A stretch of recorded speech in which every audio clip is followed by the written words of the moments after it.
Wala po akong konkreto na maliligaw na ako next year eh.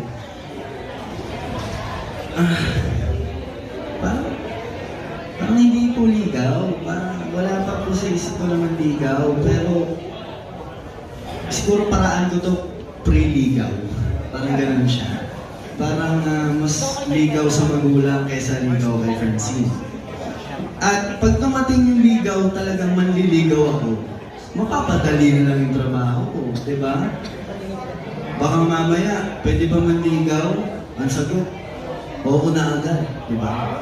Alam mo yun na, yung nag-e-invest muna ako, kumbaga para yung matinding support sa likod ko is yung magulang ni Francine. Di ba? Mismo, ang sa